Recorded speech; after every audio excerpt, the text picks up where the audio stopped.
for good grades. I wish I was better at relationships. I wish I was an artist. I wish I had a better relationship with my wife. I wish for a life full of happiness. I wish I may. I wish I might have the wish. I wish tonight.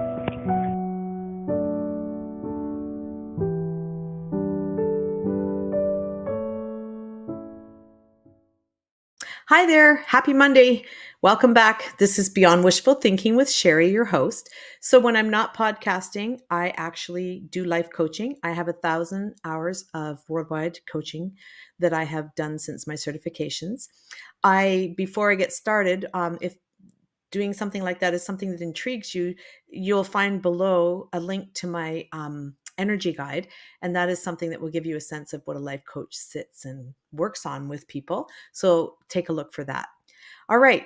Today, I'm kind of excited about the topic. So the topic is about adolescence and how our brain grows. I actually read this article in the National Geographic back when it was first done, probably 2013. And the article is by David Dobbs. So if you're listening to this as a podcast with just audio, you won't see how much reading I'm doing. I'm sure you'll be able to tell though. For those of you on YouTube, I apologize. This is so important and there's so much to share that I am going to be reading. And I want to give the credit, of course, to all of the different authors as I come across them. So you'll hear that as well. My first reading of this was from the National Geographic and it was called Beautiful Brains. And I was just so, I was really struck by it because I remember saying to people, you know, when our children are young, we cheer everything they do. And we've all joked as parents where we're like, say this, do this, and then sit down, be quiet. And so it's got to be challenging. And childhood is, I think, the most unfair place to be sometimes because we have not very much autonomy. And part of that's because we need to grow. So it makes sense, but it also can't always be nice to not have the ability to choose always.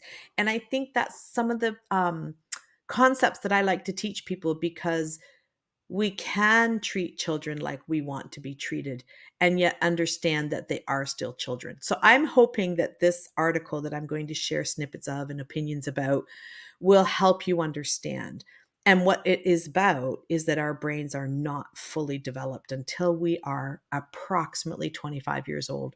So think back to how many people were married and when they were 18 and all of the different things that we do, and we're not necessarily fully cognitively able to make good decisions around that. And so that's where good parenting comes in. That's where connection comes in, the reason why we need to be involved in our children's lives, even as young adults. And I can't tell you how many times I've heard things like kids will be kids and they don't want us kind of meddling, like they're 16 or they're 18, they don't need us anymore.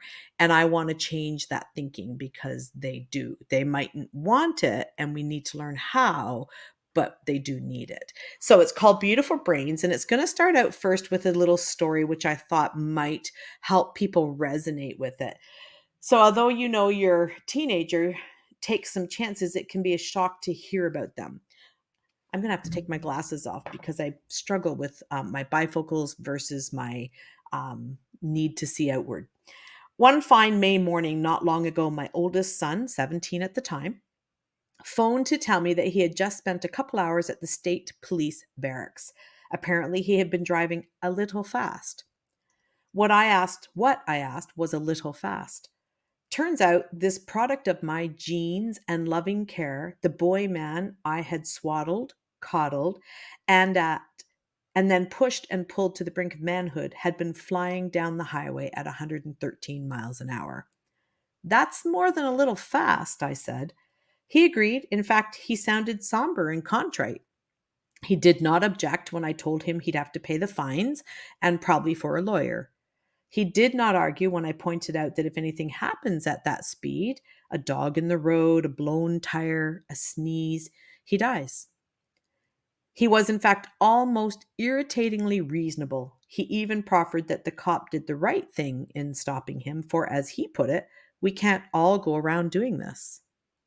He did, however, object to one thing.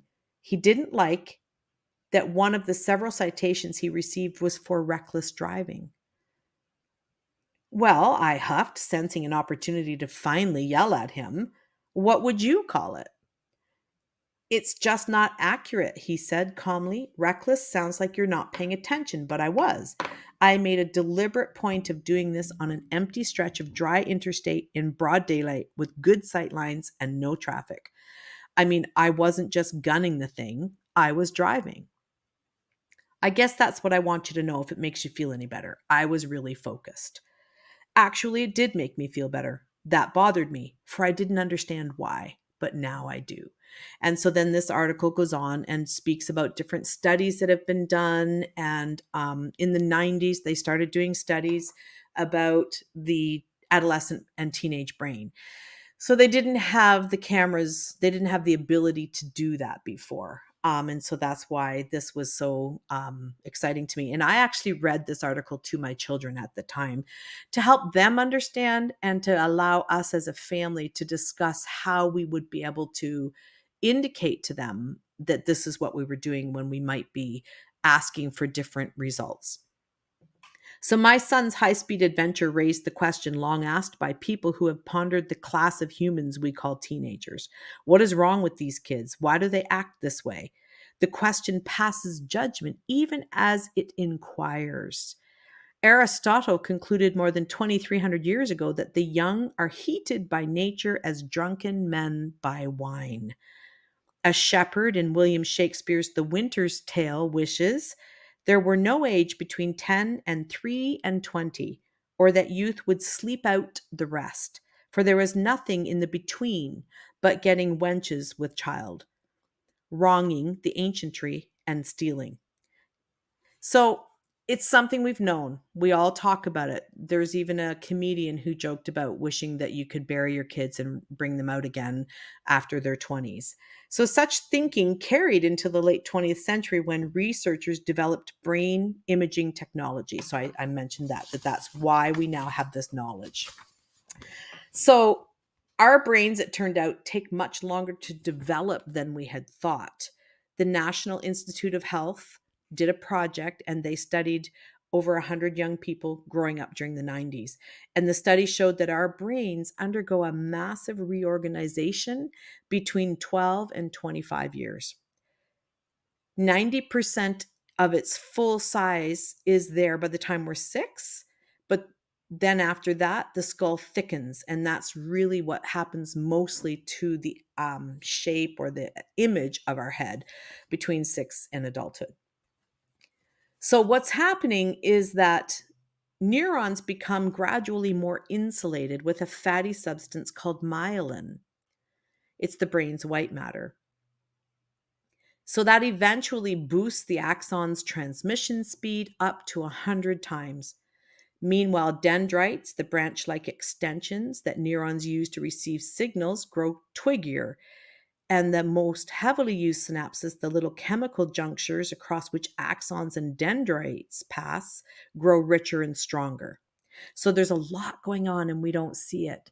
And we know they sleep more as an adolescent and a teen. Imagine all of that work going on in our body and not even being aware, and that's partially what's also happening to make them the way they are. So imaging work done since the 90s shows that the physical changes move in a slow wave from the brain's rear to its front. And so it's something that happens normally, and it's something that knowing might help us understand better. So there's a game that they've developed. Beatrice Luna, she's a university professor of Pittsburgh, and she studied psychiatry. And so they had a game that they did. And so one of the excerpts from this article is 10-year-olds stink at it, failing about 45% of the time. Teens do much better. In fact, by age 15, they can score as well as adults if they're motivated. So one of the things this article talks about is teenagers aren't a whole lot different than adults. What changes is the dopamine center and the risk versus reward. And that is the difference that makes them do the things that they do. So, what Luna found most interesting was not the scores, it was the brain scans she took while people took the test. Compared with adults, teens tended to make less use of the brain regions that monitor performance, spot error, plan, and stay focused. The adults seem to bring online automatically these things. And this lets the adults use a variety of brain resources and better resist temptation, while the teens used those areas left often and more readily gave in to the impulse to look at a flickering light. So that's what it was, is that there was a light flickering and there were other things that they were doing, and they had been told to not look at the light. And so this is the part that I thought was so interesting, is it says that they let the adults use a variety of brain resources and better resist temptation, while the teens use those areas left often and more readily gave in to the impulse to look at a flickering light, just as they're more likely to look away from the road to read a text message. So that's what's so neat about this, is that it's very, it really focuses on what our teens are doing and how it's affecting them. And so if we know this, again, as parents, we can do so much more. So the next thing that I highlighted here is we're so used to seeing adolescence as a problem. But the more we learn about what really makes this period unique, the more adolescence starts to seem like a highly functional, even adaptive period. It's exactly what you'd need to do the things you have to do then. So if we're looking at evolution and all of the things that we've learned about our sexes. So they've talked about how women were gatherers and they had to be more chatty so that they didn't get eaten by bears, and men were hunters, so they had to be more quiet so they could find the prey. And all of those things have developed into how we as humans work. The adolescents, their whole thing is that they have to leave the nest, they have to leave your home, and they have to know how to adapt and be successful. And so we logically know that, but this portion of their brain operating the way it does, it gives them some things that they need at that point in their development. So also peaking during adolescence, and perhaps grieving the ancientry the most, is risk taking. We court risk more avidly as teens than at any other time. This shows reliably in the lab, where teens take more chances in controlled experiments involving everything from card games to simulated driving. And it shows in real life, where the period from roughly 15 to 25 brings peaks in all sorts of risky ventures and ugly outcomes. This age group dies of accidents of almost every sort, other than work accidents, at high rates. Most long-term drug or alcohol abuse starts during adolescence. And even when people who later drink responsibly often drink too much as teens, especially in cultures where teenage driving is common. This takes a gory toll. In the United States, 1 in 3 teen deaths is from car crash, many involving alcohol. Are these kids just being stupid? That's the conventional explanation. They're not thinking, or by the work in progress model, their puny developing brains fail them. Yet these explanations don't hold up. As Lawrence Steinberg, a developmental psychologist specializing in adolescence at Temple University, points out, even 14 to 17-year-olds, the biggest risk takers, use the same basic cognitive strategies that adults do, and they usually reason their way through problems just as adults do. And so, why is it different? So if teens think as well as adults do and recognize just as well, why do they take more chances? So here is part of what I spoke about already. Here, as elsewhere, the problem lies less in what teens lack compared with adults than in what they have more of. So because the brain is still developing, they take more risks not because they don't understand the danger, but because they weigh risk versus reward differently. So in situations where risk can get them something they want, they value the reward more heavily than an adult does. When teens drive, so this man Steinberg, he has a game that you try to drive across town in as little time as possible. Along the way, you encounter several traffic lights. As in real life, the traffic lights sometimes turn from green to yellow as you approach them, forcing a quick go or stop decision. You save time and score more points if you drive through the light before it turns red. But if you try to drive through the red and don't beat it, you lose even more time than you would if you had stopped for it. Thus, the game rewards you for taking a certain amount of risk, but punishes you for taking too much. So here's the key as to why or how kids think differently. When teens drive the course alone in what Steinberg calls the emotionally cool situation of an empty room, they take risks at about the same rate that adults do. Add stakes that the teen cares about, however, and the situation changes. In this case, Steinberg adds friends. When he brought a teen's friend into the room to watch, the teen would take twice as many risks, trying to gain it through the lights he'd stopped for before. The adults, meanwhile, drove no differently with a friend watching. So this clearly shows risk-taking rises not from puny thinking, but from a higher regard for reward. And I love that there was somewhere too that it said that this higher risk for reward is what drew people to other parts of the world and settled the world. Adults that are through that growing phase wouldn't take that risk. And so there's a lot gained by the abilities that these young adults can do while their brain is still in this phase of development. At a neural level, in other words, we perceive social rejection as a threat to existence.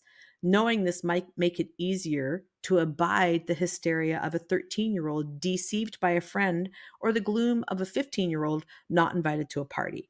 These people, we lament, they react to social ups and downs as if their fates depended upon them. They're right, they do.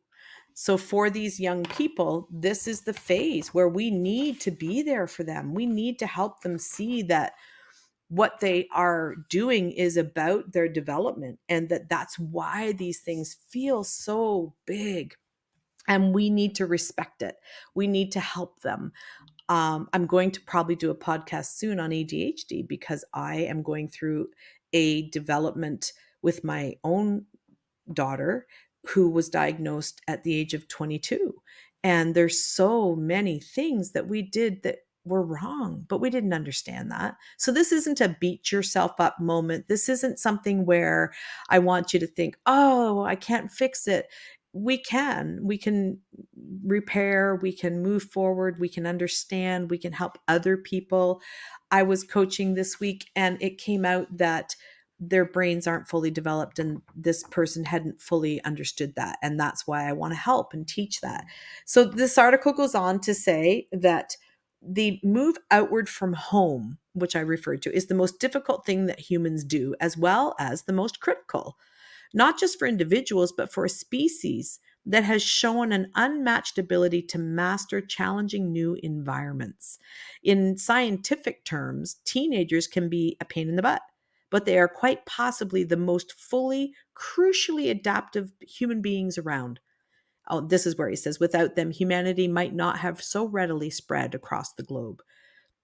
This adaptive adolescence view, however accurate, can be tricky to come to terms with.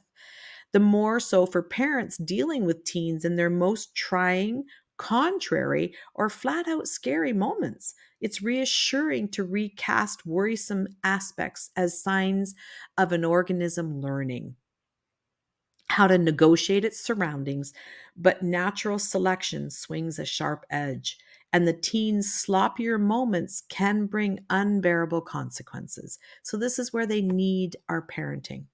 We may not run the risk of being killed in ritualistic battle or being eaten by leopards, but drugs, drinking, driving, and crime take a mighty toll. My son lives and thrives without a car at college. Some of his high school friends, however, died during their driving experiments. Our children wield their adaptive plasticity amid small but horrific risks. So that isn't my son, that's the son of the author, just in case we've forgotten that. Meanwhile, in times of doubt, take inspiration in one last distinction of the teen brain, a final key to both its clumsiness and its remarkable adaptability. This is the prolonged plasticity of those late developing frontal areas as they slowly mature. As noted earlier, those areas are the last to lay down the fatty myelin insulation, the brain's white matter that speeds transmission. And at first glance, this seems like bad news. If we need these areas for the complex task of entering the world, why aren't they running at full speed when the challenges are most demanding? The answer is that speed comes at the price of flexibility. While a myelin coating greatly accelerates an axon's bandwidth, it is also inhibiting the growth of new branches from the axon. According to Douglas Fields, an NIH neuroscientist who has spent years studying myelin, this makes the period when a brain area lays down myelin a sort of crucial period of learning. The wiring is getting upgraded, but once that's done, it's harder to change. So then that's why young people learn so quickly. We call them sponges. And they do that because it isn't coded yet, it isn't final. And so some of the flexibility that they have, we don't have once that coding is on, but that's what keeps us safe. That's what allows us the maybe higher level of thinking. And so again, it's to be celebrated. We want to teach our kids that this is hard and it's really, really challenging to find a balance with what is actually your brain saying, be reckless, because there's a reward for that in their mind. This long, slow, back to front developmental wave, completed only in the mid 20s, appears to be a uniquely human adaptation. It may be one of our most consequential. It can seem a bit crazy that we humans don't wise up a bit earlier in life, but if we smartened up sooner, we'd end up dumber. So I really hope that this is helpful. I hope that we can see that there is a need for community. We need to work together to raise our kids.